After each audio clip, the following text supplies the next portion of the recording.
जाकर आपने लिखना है remove.bg।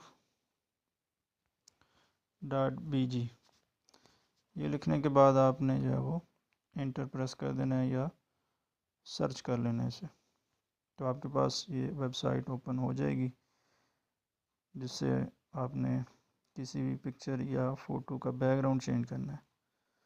तो ये अपलोड इमेज के ऑप्शन से आपने आपके पास जो भी पिक्चर है जिसका आपने बैकग्राउंड चेंज करना है तो वो आप यहाँ से सिलेक्ट कर लेंगे, अपलोड करेंगे। जिस तरह ये मैं कर रहा हूँ, इसको सिलेक्ट करने के बाद मैं अपलोड कर देता हूँ।